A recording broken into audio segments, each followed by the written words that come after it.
सबको जय मसीह की। हम प्रार्थना करके लेसन ये एस्तेर बुक ऑफ एस्तेर हम ध्यान करेंगे। प्रेमी स्वर्गीय पिता, हम आपको धन्यवाद देते हैं प्रभु जी, अभी तक आपने हमें संभाला उसके लिए धन्यवाद प्रभु जी। और प्रभु जी, इस समय में हम एस्तेर का पुस्तक ध्यान करने जा रहे हैं प्रभु जी। आप हमारे साथ रहो प्रभु जी। और जो कुछ आप हमें बताना चाहते हो वो हम समझने के लिए और सीखने के लिए आप हमारी मदद करो प्रभु जी। यीशु मसीह के नाम से ये छोटी सी प्रार्थना मांग रहे हो, सुनो और ग्रहण करो पिताजी, आमीन। सबको जय मसीह की। आज अभी हम इस शेर का पुस्तक देखेंगे।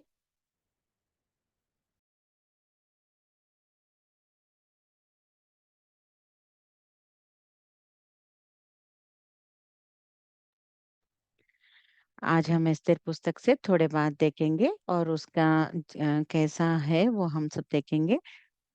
उसे जाने से पहले मैं एक छोटा सा पावर पॉइंट डाउनलोड की थी, वो दिखाऊंगी आपको।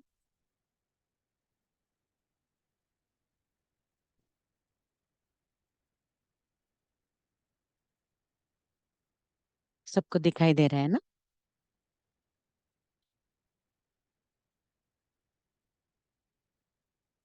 ओके। एस्तेर का पुस्तक, पहले बैकग्राउंड में बताने वाली हूँ। एस्तेर का पुस्तक कब हो रहा है, क्योंकि हिस्टोरिकल हम सब हिस्ट्री बुक्स पूरे देख रहे थे ना।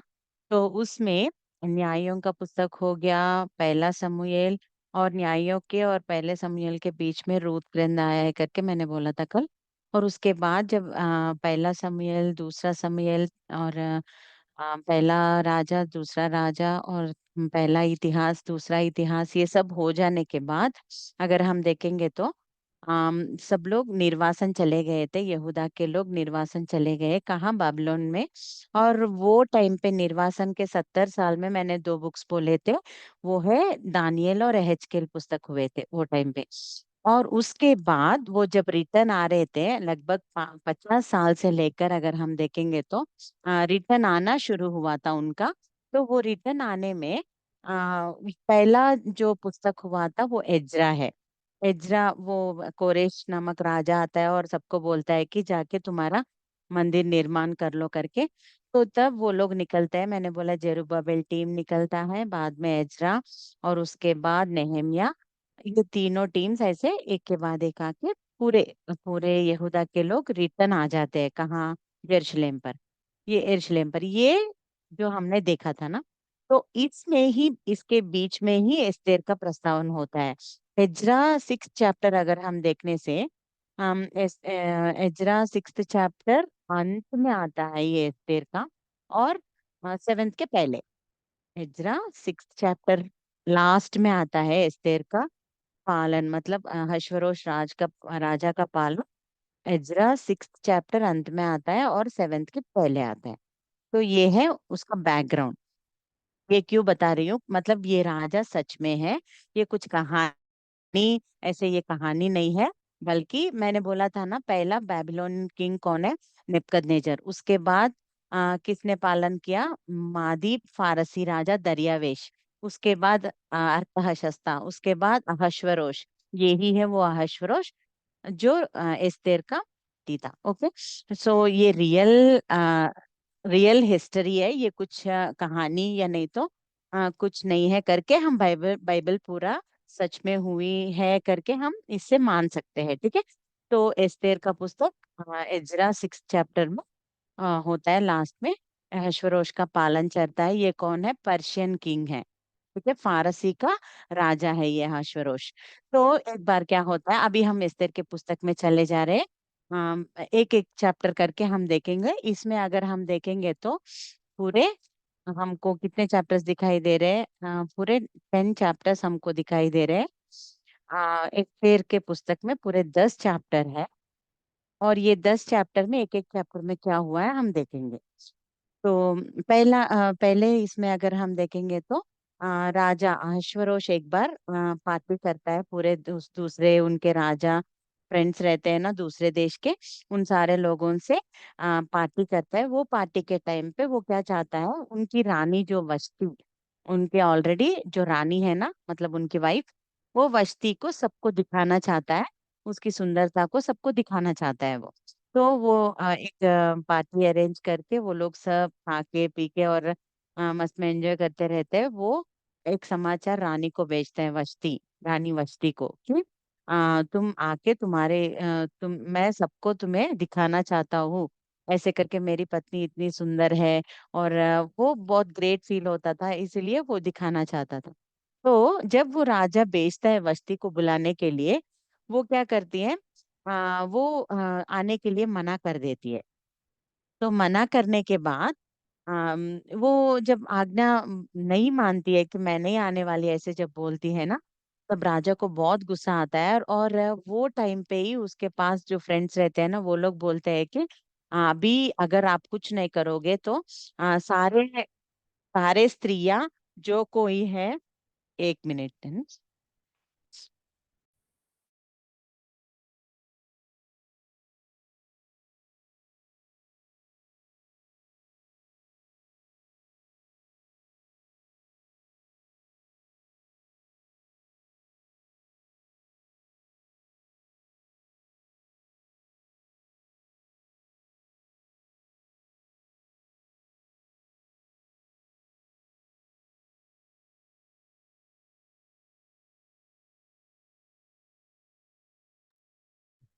सॉरी। हाँ, अगर यहाँ देखेंगे तो वष्टी मना कर देती है, और जब वो मना करती है ना, हाँ, वो राजा को बहुत गुस्सा आता है। और उनके फ्रेंड्स जो रहते हैं वो लोग बोलते हैं, अगर अभी आप कुछ एक्शन नहीं लोगे ना तो क्या होगा, जो हमारे देश में जो हमारे राज्य में जो जो स्त्रियां है ना, अपने हस्बैंड्स को, मतलब अपने आदमी को वो बहुत अभी से अपमान करते ही रहेंगे, क्योंकि रानी ने ही अपमान किया है राजा का, तो हमारा क्या है करके सब लोग ऐसे ही करेंगे, आप कुछ तो एक्शन लेना है करके ये लोग सब उनको बताते रहते हैं। तब क्या होता है, वो राजा उनको गुस्सा आके वो वस्ती को वहां से निकालना चाहता है। तो जब वो आने के लिए मना कर देती है ना, उनको गुस्सा आके वो अपने क्या बोलते हैं, वस्ती को अपने पद से हटा देते हैं। तो और वो एक पूरा एक लेटर लिख के भी पूरे साम्राज्य में भेजते हैं कि जो कोई अगर अपने मतलब हस्बैंड के बात नहीं सुनेंगे और ऐसे करेंगे तो उनका भी हाल ऐसा ही होगा करके उसको भेज देते हैं। तो और इसके बाद क्या होता है, एक लेटर राजा लिखते हैं कि अभी तुरंत उनके लिए कौन चाहिए, रानी चाहिए ना। तो दूसरे अध्याय, ये पूरा पहले अध्याय में होता है कि रानी वष्टी का अपमान होना और उसके पद से उसे हटाया जाना, ये सब पहले अध्याय में हम देख सकते हैं। बाद में सेकंड अध्याय में क्या लिखा, क्या देखते हैं, एस्तेर का चुनावट। वो राजा क्या दूसरे लोग उनसे बोलते हैं कि अभी तुरंत आप रानी को चुनो, अभी हमें रानी की जरूरत है, ऐसे करके जब बोलते हैं तो तो वो एक चुनावट के लिए एक लिख के भेजता है कि पूरे जो जो सुंदर कन्या हमारे देश में है वो सारे लोगों को यहाँ राजमहल के पास लेके आओ करके सैनिकों को भेजते हैं। तो वो टाइम पे क्या होता है, वो ही सुंदर कन्याओं में जो कोई लाए जाते हैं राजमहल में, उसमें एस्तेर भी उनमें रहती है। और हम सब जानते हैं उनके लिए राजा ने पूरे सुगंध द्रव्य और ये सब लेने के लिए, मतलब अच्छे से रेडी होने के लिए उनको दिन देते हैं कि उनको अच्छे से सजावट होने के लिए राजा के पास जाने के लिए। तो सारे लोग यही मौका है करके वो चाहिए ये चाहिए करके बहुत हेगे करके इनके ऊपर अधिकारी को एक को रखते हैं। तो वो उनके पास जाके हमें वो चाहिए, हमें ये चाहिए करके जो जिनका मन क्या चाहता है वो सब लेके आके वो सजावट कर रहे थे। मगर एस्तेर को अगर हम देखेंगे तो सिर्फ जो कुछ उनको दिया गया उसके अलावा उसने कोई कुछ भी नहीं पूछा था। तो इतना अच्छी वो है करके हम देख, मतलब मन से भी सुंदर है और बाहर दिखती भी सुंदर है करके हम देख सकते हैं। तो जब राजा के पास जाने की बारी आई थी ना, एस्तेर को जब वो गई थी, तुरंत राजा ना उसके ऊपर दया करता है। मतलब एस्तेर को देखते ही राजा को उसके ऊपर अनुग्रह आया है करके वहां लिखवा हुआ है अध्याय 2 अध्याय में। तो इधर अगर हम देखने से सारे लोग तो इतना सजावट करके गए कि हमें ही राजा हमें ही चुनना है, हम मुझे ही रानी बनना है, ऐसे करके कितना सजावट करके गए थे। मगर एस्तेर ना बहुत सिंपली गई थी, जो कुछ दिया गया उसके अलावा उसने कुछ भी मांगा नहीं, और ऐसे ही सिंपल गई थी। मगर अम, राजा का अनुग्रह जो है किसके ऊपर आया था? एस्तेर के ऊपर।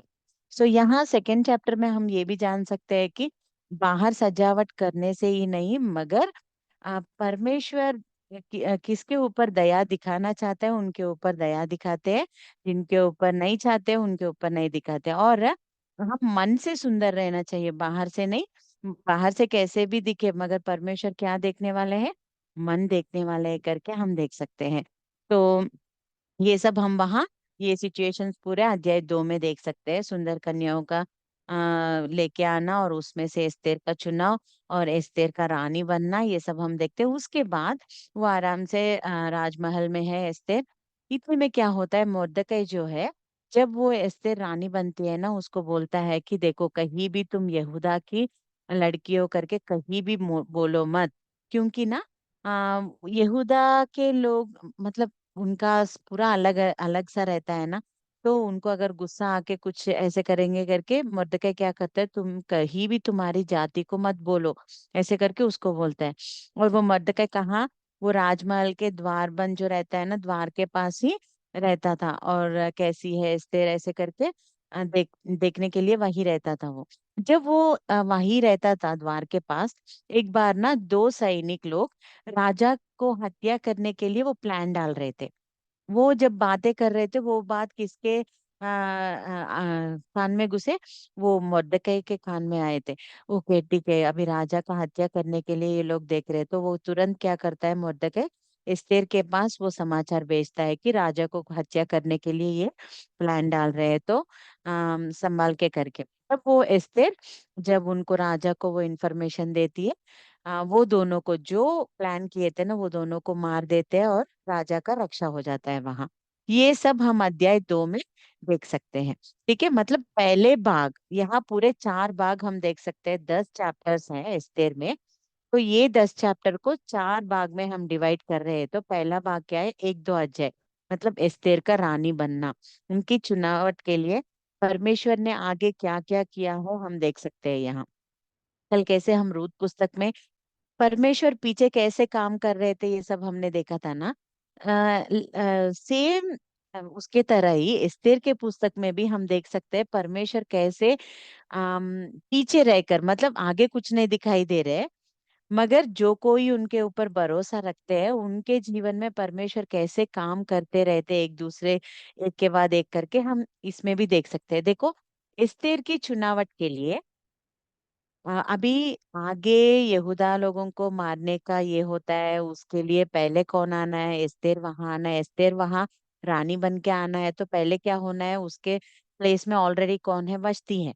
तो उसको बाहर जाना है और एस्तेर को वहां आना है। बाद में जो कोई होते हैं काम, वो सब एस्तेर वहां रानी बनने के लिए ये सब अच्छे से काम कर रहे करके हम देख सकते हैं। मतलब वो आएंगे, आगे आने वाले दिनों में वो सब होगा, इसीलिए परमेश्वर ने क्या किया, एस्तेर को वहां चुन के रखा है। तो ये सब होने के लिए पहले भाग में हमने देखा था कि कैसे परमेश्वर की योजना है एस्तेर को रानी बनाने में। तो ये पहली भाग है, 1-2 चैप्टर्स। उसके बाद दूसरे भाग में हमारे ये मर्दकై बोलता है उसको कि अपना जाति कहीं मत बताओ करके। बाद में राजा एस्तेर को रानी बनाना, और ये दोनों जो है राजा को मारने के लिए प्लान कर रहे थे। और जब मर्दकై सुना तो राजा उन दोनों को मार दिया था। और यहाँ क्या होता है, मर्दकై ने ये सब किया है करके वहां किसी को भी पता नहीं चलता है, मतलब राजा को ये नहीं पता चलता है कि मर्दकై ने इतना अच्छा काम किया है करके। हामान अपने ऊपर डाल लेता है, हामान करके एक है ना वहाँ, वो अपने ऊपर डाल लेता है कि आ, मैं ही इसका कारण हूँ करके। एक मिनट। हाँ, तो इसके बाद सेकेंड भाग में अगर हम देखेंगे तो यहूदियों के विरुद्ध जो है ये हामान जैसे राजा क्या करता है, हामान को एक अच्छा पदोन्नति देता है। और ये हामान एक बार इसको अच्छा एक पद आ गया था ना, तो ये जब राज द्वार से अंदर जा रहा था ना, सब लोग इसको झुक के प्रणाम कर रहे थे। मगर जब सब लोग उसको प्रणाम कर रहे थे, ये मोर्दकई वहां खड़ा रहता है। मोर्दकई तो उसको बिल्कुल प्रणाम नहीं कर रहा था। देखो यहाँ मोर्दकई दिखाई दे रहा है ना हमको। हाँ। हामान बाहर जा रहा था, तो ये लोग सब उसको झुक के प्रणाम कर रहे थे, मगर मुर्दकई तो बिल्कुल प्रणाम नहीं कर रहा था। तो उसको जब पूछ रहे थे क्यों तुम नहीं करोगे, बोलने से हमारा एक ये है कि हम परमेश्वर के अलावा किसी को भी झुकेंगे नहीं और प्रणाम नहीं करेंगे। यहूदा में वो एक ये है, नियम है। तो जब हामान वो मुर्दकई जब वो बात बोलता है ना, तो उसको लगता है ठीक है, अभी सिर्फ मुर्दकई का प्रॉब्लम नहीं है ये, यहूदा के कोई लोग भी झुकेंगे नहीं। तो इसीलिए क्या करना है, ये यहूदा के लोग अगर हमारे राज्य में रहेंगे तो हमारा क्या होगा बाद में, इसीलिए इन सारे लोगों को नाश करना है करके वो एक प्लान बनाता है। कौन? हामान। वो जब हामान ऐसे प्लान बनाता है ना, उसको बोलने के लिए सब लोग प्लान ये करते हैं कि जुको क्या हो जाएगा, मगर वो नहीं मानता है। तो हामान को बहुत गुस्सा आता है और हामान जाके राजा के पास बोलता है कि राजा, तुमको पता है क्या, ये यहूदिया जो है ना हमारे देश में, वो लोग ना हमको आगे आने वाले दिनों में बहुत डेंजर है ये लोग, और अगर हमारे शत्रु हमारे ऊपर आएंगे तो ये क्या करेंगे, उनके साथ देकर हमको हरा भी सकते हैं। तो इन सारे लोगों को ना हम नाश कर देंगे, विना पूरा पूरे यहूदियों को हम विनाश कर देंगे, आप अगर आज्ञा दोगे तो राजा तुरंत क्या करता है, आज्ञा का एक पत्र लिख के देता है। और उसके ऊपर राजा हामान का बात सुन के वो उसको ही पूरा क्या बोलते हैं, अधिकार दे देता है, कुछ चाहिए क्या चाहिए वो लिखो। और उसके ऊपर ये जो राजमुद्र रहता है ना, वो अंगूठी, राजा का अंगूठी जो रहता है ना, क्या चाहिए तुम्हें वो लिखो और वो अंगूठी से मुद्र डाल दो करके। जब हामान को राजा पूरा अधिकार दे देता है ना, वो आके वो तो क्या करता है, वो एक ताकीद लिख के, मतलब एक पत्र लिख के सारे लोगों को भेज देता है कि यहूदा के सारे लोगों को अभी मारना है करके। तब क्या होता है, तुरंत ये बात जब मुर्दकई को पता चलता है ना, वो जाके पूरे यहूदियों को इकट्ठा करता है, जो कोई वो देश में यहूदिया है ना, वो सारा चीज हमें 4th चैप्टर में दिखाई देता है। सारे यहूदिया को इकट्ठा करता है और बोलता है उपवास रखो और प्रार्थना करो कि परमेश्वर हमें बचाए, क्योंकि अभी राजा ने एक लेटर लिख के दिया है कि सारे यहूदियों को विनाश करना है करके। तो तुम ना उपवास करके प्रार्थना करो, परमेश्वर हमको बचाएंगे करके। तो सिर्फ यहाँ उपवास करो प्रार्थना करो करके ही नहीं, बल्कि वो क्या कर रहा है, यहाँ अगर हम देखने से, वो जाके एस्तेर को भी बोल रहा है कि तुम उसको एक आदमी को बेच के वो क्या करता है आके, क्या बोलते हैं, वो जो दुख में रहते हैं वो वस्त्र पहन के वहां बैठता है। तो वो लोग एस्तेर को एक समाचार देते हैं कि तुम्हारा भाई जो है ना वो उधर ऐसा बैठा है करके। तो क्या करती है एस्तेर, उनको ड्रेस बेचती है कि पहनो करके, मगर वो बोलता है मैं नहीं पहनने वाला हूँ। हाँ, ऐसे करके बोलता है, क्यों बोलने से, तब वो बोलता है कि हमारे पूरे लोग विनाश होने वाले हैं अभी।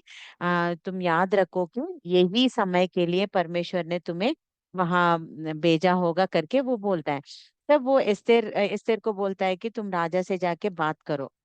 तब तुरंत वो क्या बोलती है, वहां एक फिर से एक समाचार भेजती है मुर्दकई को कि अगर बिना बुलाए राजा के पास कोई भी जाए, चाहे वो रानी हो कोई भी हो, अगर बिना बुलाए गए तो वो मृत्यु का दंड देता है। तो अभी मैं क्या करूं करके वो समाचार उसको फिर से मुर्दकई को बोला जाता है ना, तो मुर्दकई बहुत अच्छा एक बात बोल के उनको भेजता है कि देखो, अम, अ, 4 और 13, 4th चैप्टर 13th वर्ष अगर हम देखेंगे, एस्तेर 4th चैप्टर 13th वर्ष अगर हम देखेंगे ना, तब मुर्दकई ने एस्तेर के पास यह कहला भेजा, तू मन ही मन यह विचार न कर कि मैं ही राजभवन में रहने के कारण और सब यहूदियों में से बची रहूंगी, क्योंकि जो तू इस समय चुपचाप रहे तो और किसी न किसी उपाय से यहूदियों का छुटकारा और उद्धार जाएगा, परंतु तू अपने पिता के घराने समेत नष्ट होगी।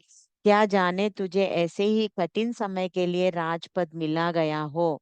क्या बोलता है, देखो तुम ऐसे मत सोचो कि मैं तो अंदर हूँ, मैं तो बच जाऊंगी, ऐसे मत सोचो। अभी तुम नहीं सहायता करोगे तो कोई दूसरे प्लेस से सहायता तो परमेश्वर हमें देंगे, मगर तुम और तुम्हारे पिताजी के घराने जो है ना वो नहीं बच पाएंगे।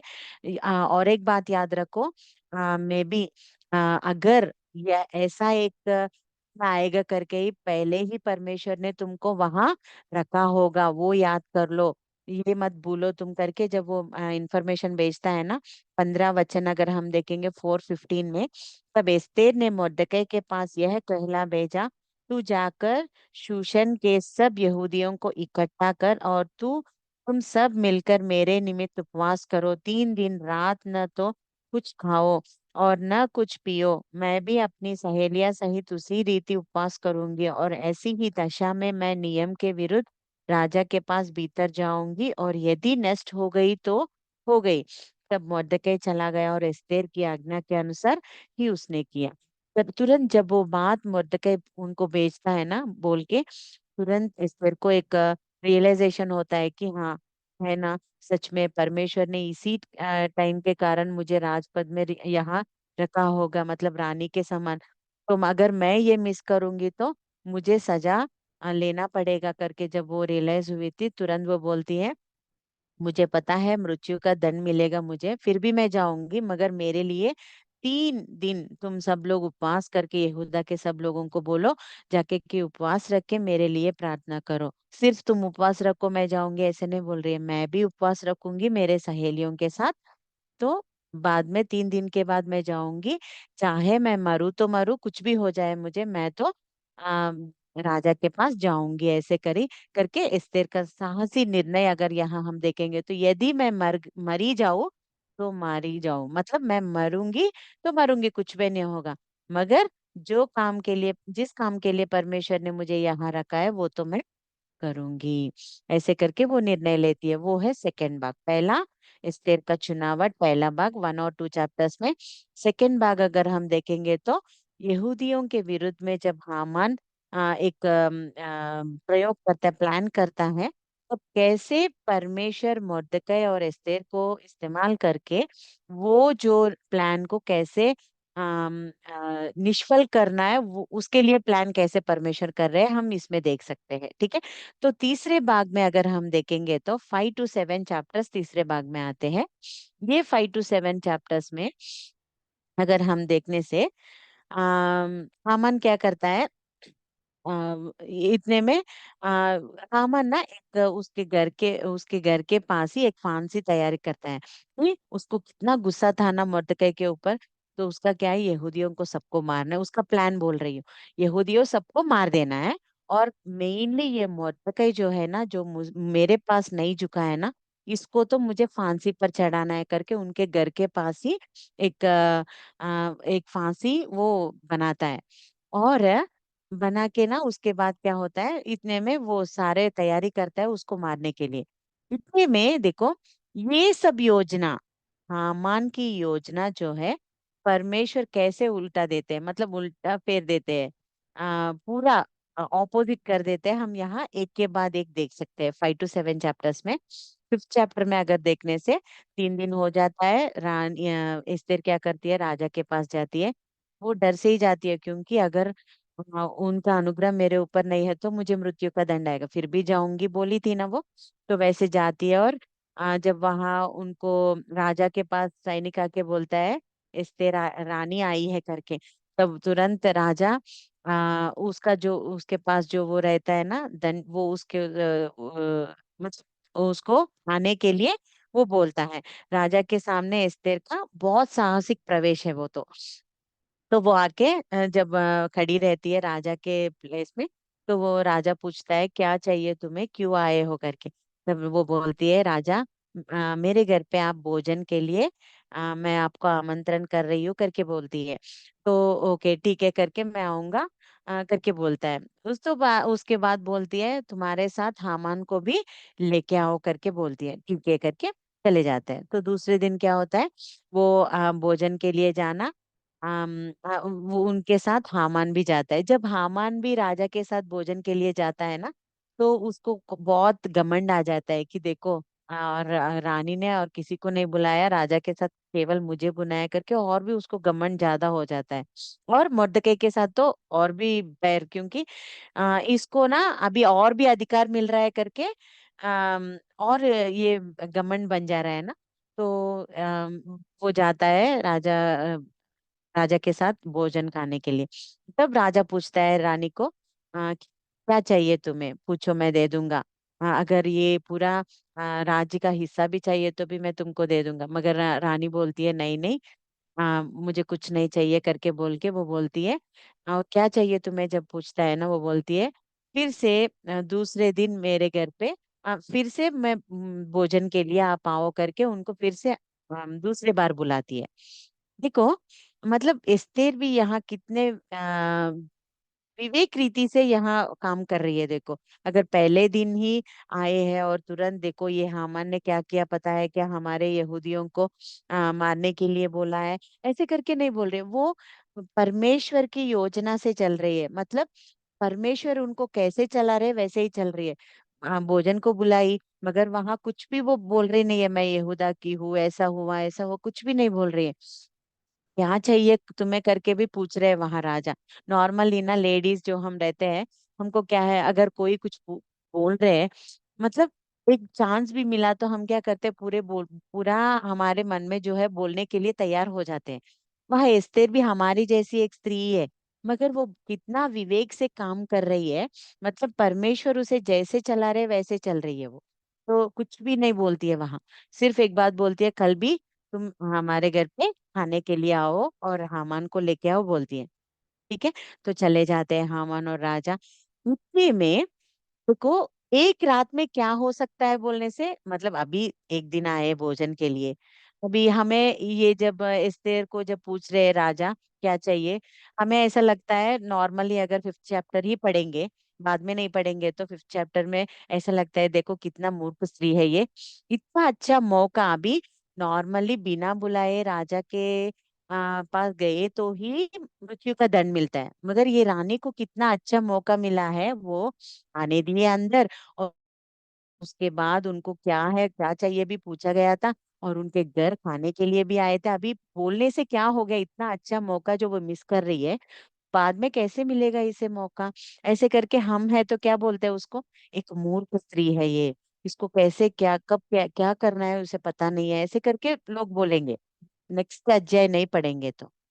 मगर देखो परमेश्वर के मतलब परमेश्वर कैसे चलाएंगे हमें, वैसे अगर चलेंगे तो एक रात में भी क्या हो सकता है बोलने से, कुछ भी हो सकता है।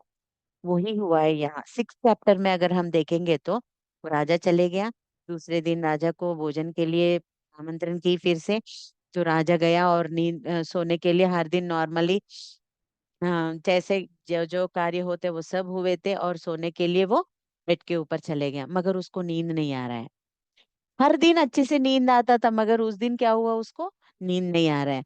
वो ऐसे ही घूमता रह रहा है क्या। तो उसको तुरंत एक याद आया, ठीक है, राजा का इतिहास का पुस्तक रहता है ना, वो पढ़ेंगे क्या क्या हुआ है राज में, एक बार देखेंगे करके।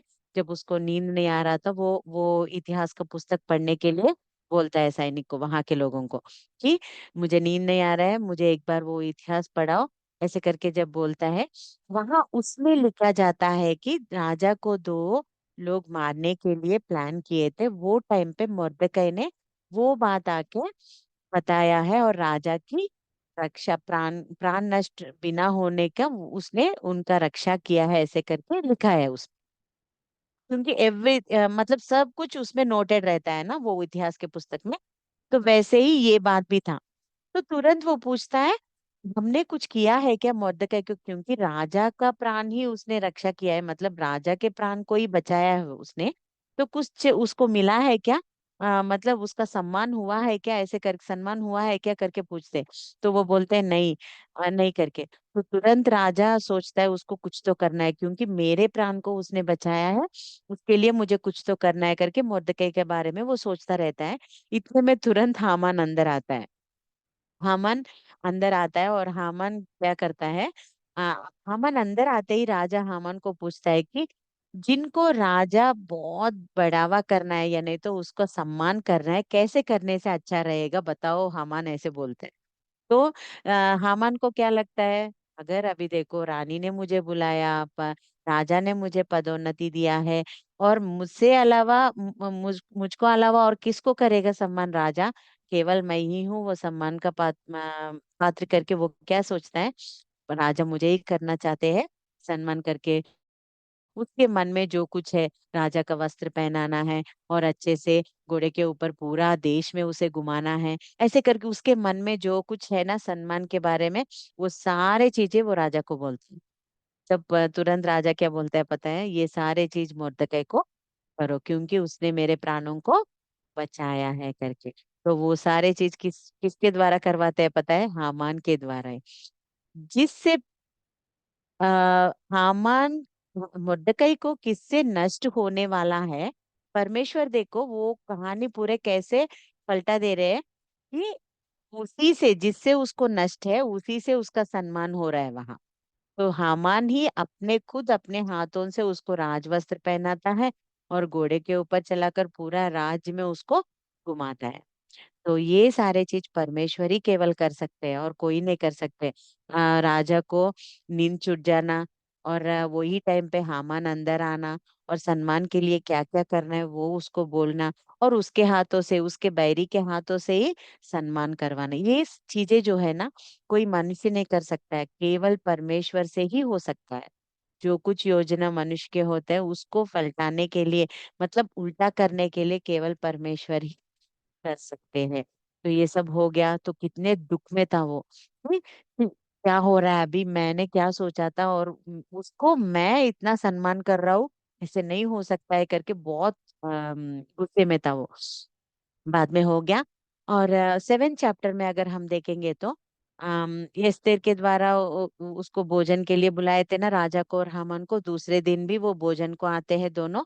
तो तब एस्थेर वो बात बोलती है कि राजा, यहूदा लोगों को प्राण नष्ट है, ऐसे ऐसे है करके पूरा उस वो पूरे चीज बताती है। तो वो राजा बोलता है किसने बोला ये सब, कौन करने वाला है ये सब करके। जब राजा पूछता है तुरंत एस्तेर बोलती है देखो ये जो हामान है ना, वो ही उसी ने ये सब किया है करके जो कुछ हुआ है वो सारे चीज बताने लगती है। तो तो राजा क्या करता है, जो मतलब ऐसे करने के लिए आ, मतलब किसको इतना हक है जब बोलता है, ये तुरंत क्या करता है, राजा को बहुत गुस्सा आके वो वहां थोड़ी दूर ऐसे चलने लगता है। इतने में ये क्या करता है, हामान रानी को पूछने के लिए, याचना करने के लिए कि मुझे क्षमा कर दो, अभी ऐसे कुछ मत करो, ऐसे करके बोलने के लिए उसके पैर पर पड़ता है। तो तुरंत जब वो राजा वो देखता है ना, उसको गुस्सा आके तुम रानी के साथ क्या कर रहे हो करके उनको गुस्सा आके उनको फांसी पे चढ़ाने के लिए आज्ञा दे देते हैं। देखो, आ, किसके लिए वो फांसी उसने रेडी किया था, मोर्दकई को फांसी चढ़ाने के लिए अपने ही घर के सामने उसने एक फांसी प्रिपेयर किया था। मगर परमेश्वर ने क्या किया, जो परमेश्वर को सम्मान करते हैं और परमेश्वर के उद्देश्य के अनुसार चलते हैं ना, उनके लिए परमेश्वर कुछ भी कर सकते हैं। मोर्दकई के लिए परमेश्वर, देखो मोर्दकई का जीवन कितना अच्छा था, वो कैसे परमेश्वर के ऊपर भरोसा रखता था और कितना लॉयल उसका जीवन था। उसके लिए परमेश्वर ने क्या किया, जो उसके विरुद्ध में यहाँ फांसी चढ़ाए फांसी बनाए थे ना, उसको ही वो फांसी के ऊपर चढ़ना पड़ा। तो ऐसे परमेश्वर के काम रहते हैं। तो तीसरे भाग में पूरा अगर हम देखने से योजना, हामान की जो योजना है वो कैसे उल्टा फेर हो गया, मतलब जैसे पूरा विरोध हो गया, हमने देखा है 5 to 7 चैप्टर्स। उसके बाद अगर हम देखने से फोर्थ भाग में, भाग 4 अगर हम देखने से यहूदियों की रक्षा और फेस्टिवल मनाना, पर्व मनाना, ये क्या सारे चीज अगर हम देखने से 8 चैप्टर में हामान का आदेश रद्द होना और नई आदेश, अभी जो हामान के साथ वो लिखा गया था ना कि यहूदा लोगों को मारना है करके, राज अंगूठी से उसने दिया था ना, तो वो पूरा रद्द कर दिया है। और उसके बाद नया आदेश राजा ने बनाने के लिए बोला है कि कि अभी यहूदाओं को कोई मारने के लिए कि कुछ हक नहीं है, किसी को कोई भी मारेंगे तो उनका बहुत बहुत डेंजर होगा, ऐसे करके वो एक पत्र लिख के भेजते।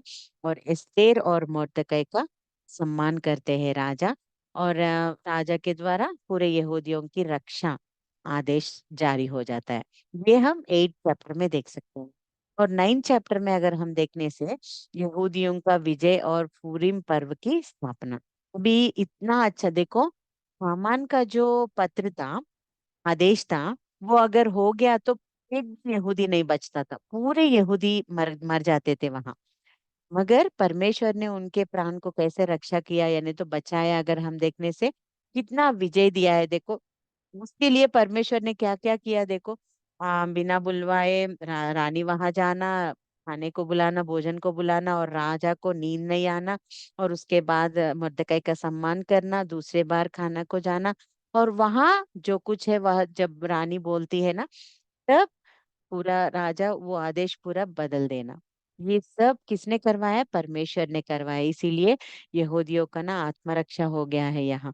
तो उसके बाद क्या करते हैं ये यहूदिया, मतलब हामान के बेटे हैं थोड़े लोग, 10 लोग हैं, उनके द्वारा अगर बाद में कुछ हमको प्रॉब्लम होगा करके ये क्या करते हैं यहूदी लोग, वो जो हामान के 10 बेटे हैं उनको भी मार देते हैं जाकर। क्योंकि उनको लगेगा ना मेरे पापा को ऐसा होने का कारण यही है, ये यहूदिया ही है करके, कुछ फिर से गुस्से से आएंगे ना वो, इसलिए वो 10 बेटे को भी वो मार देते हैं। और उसके बाद वो सब मिलके यहूदी ये सब लोग मिलके क्या करते हैं, पूरीम का पर्व मनाते हैं। वो हम देख सकते हैं 9 चैप्टर में। और 10 चैप्टर में अगर हम देखने से राजा क्या करते हैं, वो हामान का जो पद निकाल गया था ना, तो वो ही मुर्दकै को देकर उनको ऊंचे स्थान पर राजा रखता है। अभी मुर्दकै राजा के बाद कौन है मेन? मेन कैरेक्टर, मतलब वहाँ कुछ भी लिखने दो, कुछ भी करने दो, वो मुर्दकै है। परमेश्वर ने उनको इतना ऊंचा स्थान परमेश्वर ने मोर्दकई के उनके जीवन के अनुसार, उन परमेश्वर के ऊपर कैसा उसने भरोसा रखा था, उसके कारण परमेश्वर ने उनको कितना ऊंचा उठाया है, हम देख सकते हैं। और अध्याय 10 में पूरा यही रहता है, मोर्दकई की महानता और पूरे यहूदियों का कल्याण कैसे हुआ है, हम देख सकते हैं। ये जब हम पढ़ते हैं ना, ये सारे ये 4th भाग हो गया है। तो पहले भाग से लेकर 4th भाग तक हम जब देख रहे हैं, परमेश्वर देखो, अभी यहूदिया लोग अगर जिंदा है तो हमें हम सोच सकते हैं, अगर यहूदिया लोग जिंदा है तो क्या है, मर गए तो क्या है, ऐसे अगर सोचेंगे तो परमेश्वर अपने वालों को कभी नहीं छोड़ते हैं करके हम एक बात याद रख सकते हैं। और एक बात देखो, शैतान कैसे काम कर रहा है। अभी हामान के अंदर उसने क्यों वो योजना दिया है पता है कि यहूदा लोग सब लोगों को मारना है करके। वो केवल वहां मुर्दकई का प्रॉब्लम नहीं था, मगर शैतान उसको क्यों भटका रहा है, क्योंकि भी यही यहूदियों के जीनियोलॉजी में से कौन आने वाले हैं? यीशु मसीह आने वाले। अगर यहाँ यहूदियों सारे लोगों को अगर मैं यहाँ नाश कर दिया, विनाश कर दिया, तो यीशु मसीह कहाँ से आएंगे? नहीं आएंगे ना। तो इसीलिए ऐसा एक हामान के द्वारा एक ऐसे आदेश को उसने दिया है। मगर परमेश्वर ने क्या किया देखो, परमेश्वर छोड़ेंगे क्या ऐसे? परमेश्वर को तो पूरे दुनिया का रक्षा करने के लिए यीशु मसीह के लिए योजना कब से है। वो क्या एस्तेर पुस्तक से या नहीं तो न्यायों के पुस्तक से है क्या? नहीं ना। वो तो कब का है? उत्पत्ति का ग्रंथ 3 अध्याय 15 वचन। जब मानव उससे दूर हो गया था, तुरंत परमेश्वर के मन में एक योजना है कि इसे मुझे मेरा करना है, मेरे पास लेके आना है, तो यीशु मसीह को भेजना है। 3:15 स्टार्टिंग में ही परमेश्वर के मन में योजना था। वो बिगड़ाने के लिए वो योजना, हमने कितने सारे प्लान्स, जो शैतान प्लान्स कर रहा है वो सब बिगड़ाने के लिए, हमने कितने बार देखे। स्टार्टिंग स्टार्टिंग में ही उसने पूरा बिगड़ा दिया देखो। कयीन और हेबेल एक दूसरे से मार के बिगड़ाने के लिए सोचे, मतलब इनके इनका वंश ही नहीं रहना है। शैतान का प्लान देखो, परमेश्वर का प्लान है यीशु मसीह को लाना है और समाधान देना है सब लोगों को। मगर शैतान क्या क्या प्लान कर रहा है पहले, या हेबेल को मारने से ओके, कयीन अभी कुछ भी नहीं है, वो ऐसे घूमता रहेगा तो भी वंश नहीं रहेगा इनका। कहाँ से आएंगे यीशु मसीह? तो बाद में परमेश्वर ने क्या किया, फिर से उनको एक पुत्र दिया, शेत नामक। तो वहां से फिर से परमेश्वर ने वंश को बढ़ाया है। बाद में क्या होता है, नोआ के टाइम पे, नूह के टाइम पे, वही शेत के वंश के है ना नूह भी। वो नूह के टाइम के क्या होता है, पूरे लोग कितना पाप कर दिए थे, परमेश्वर को इतना गुस्सा है कि सब लोगों को निकालना है। वो टाइम पे निकालने के लिए सोचे।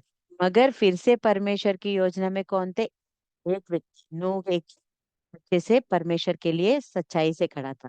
तो शेत के बाद नूह के द्वारा परमेश्वर यीशु मसीह को लाने के लिए वो वंश को खड़े रखे थे। बाद में नूह के बाद अगर हम देखने से अब्राहम का फैमिली परमेश्वर ने चुना था ना, वो अब्राहम के फैमिली में भी कितने शैतान ने इधर उधर किया है। देखो परमेश्वर ने वादा किया है इसहाक को दूंगा करके, मगर अब्राहम को परमेश्वर मतलब शारा में घुस के शैतान ने क्या किया, देखो हागर को भेजो और संतान प्राप्त करो।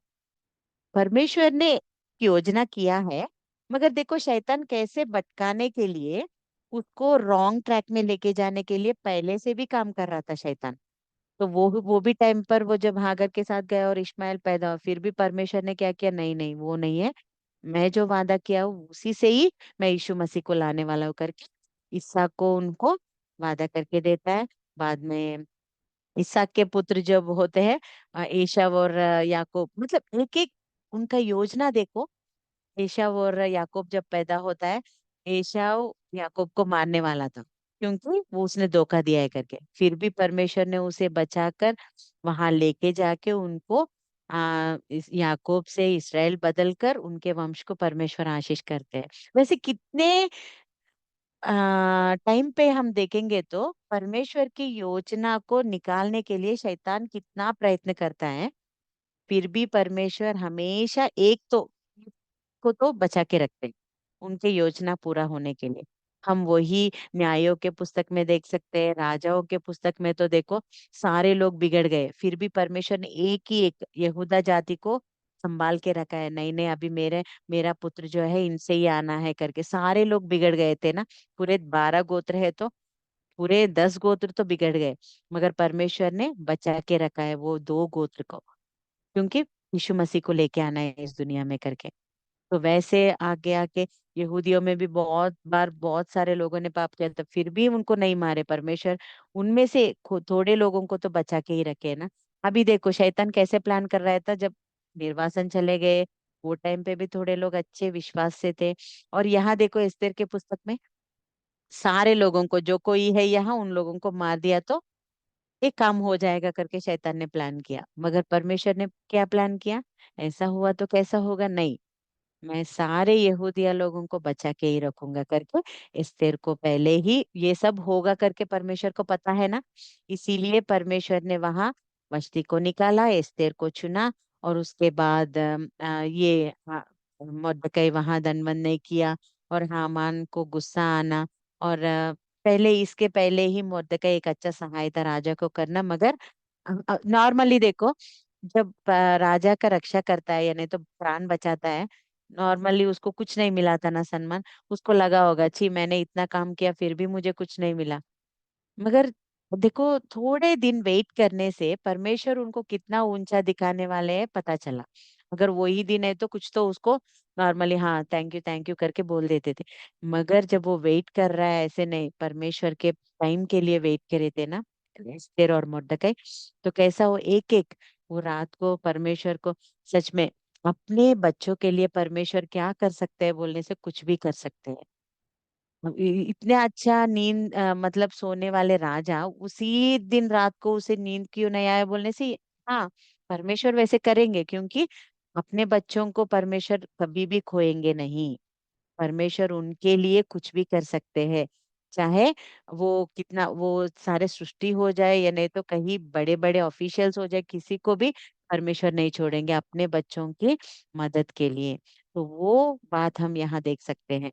तो इतना अच्छा परमेश्वर ने, यहाँ कहीं भी ना हमको परमेश्वर का मतलब हाँ परमेश्वर का बात एक भी पॉइंट में यहाँ नहीं रहता है पूरे एस्तेर पुस्तक में, फिर भी परमेश्वर एक के बाद एक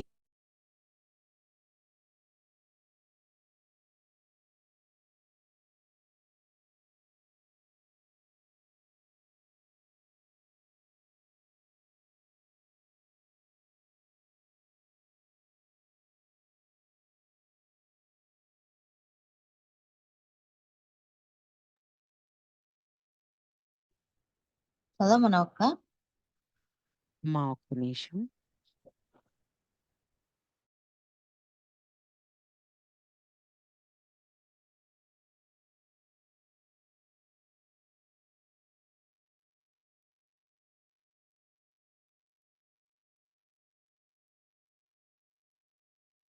माँ अभी सुनाई दे रहा है क्या? వినిపిస్తుంది అక్క. हाँ ओके माँ। हाँ, यहाँ पावर कट हो गया था इसीलिए। तो परमेश्वर क्या कर सकते हैं हम, मतलब उनका नाम यहाँ एस्तेर के पुस्तक में कहीं भी नहीं है, फिर भी परमेश्वर कैसे एक के बाद एक काम कर रहे हैं, पूरे 10 चैप्टर में एक प्लेस पे भी नहीं छोड़ते, वैसे परमेश्वर काम करते रहते हैं। तो ये सब कुछ हम एस्तेर के पुस्तक में देख सकते हैं। तो इस विषय से हम ये पता कर सकते हैं कि परमेश्वर हमारे साथ है। तो परमेश्वर मतलब वो भले प्रत्यक्ष रूप में नहीं दिखते, मगर वह अपने लोगों की रक्षा के लिए अदृश्य रूप से कैसे कार्य करते हैं, हम एस्तेर के पुस्तक में हर चैप्टर में देख सकते हैं। तो ये है एस्तेर का पुस्तक। अगर हम परमेश्वर के लिए, मतलब हम परमेश्वर के हाथ में समय को दे देंगे ना, तो वो कौन से टाइम पे क्या चलना है वो सब वो चलाएंगे। कभी भी हमेशा परमेश्वर न्याय करने वाले हैं। और एक बात ये है कि हम भी एस्तेर की तरह ना, देखो, उसको कहीं भी घमंड नहीं आया रानी बनी करके। और मोर्दकै के विषय में देखेंगे तो वो अब एस्तेर को कितना अच्छा पालन किया है उसका हम देख सकते हैं। और एस्तेर जब भोजन को बुलाई थी राजा को, तब भी कितना विवेक से काम किए थे हम देख सकते हैं। मतलब परमेश्वर के चलावट से वो चल रही है। तो ये बात हमको एस्तेर के पुस्तक से याद करना है कि जब परमेश्वर क्या बोले वो काम अगर हम करते जाएंगे ना, तब हम हमेशा हमारे जीवन जीवन में विजय देखेंगे। अगर नहीं, बहुत जल्दी जल्दी में हम कुछ तो करना है, ठीक है, मौका मिल गया करके अगर हम कुछ तो कर रहे हैं ना, तो परमेश्वर के लिए हम समय नहीं देने वाले हैं। और वो हमारे लिए बहुत बाद में बिगड़ जाने के लिए कारण बनेगा। मगर एस्तेर की तरह अगर परमेश्वर के अनुग्रह से, यानी तो पवित्र आत्मा से अगर हम चलेंगे ना, तो परमेश्वर ये करो बोलने से करना है, नहीं बोलने से अगर हम रुक गए ना, तो परमेश्वर के कार्य हमारे जीवन में हम देख सकते हैं। Thank you.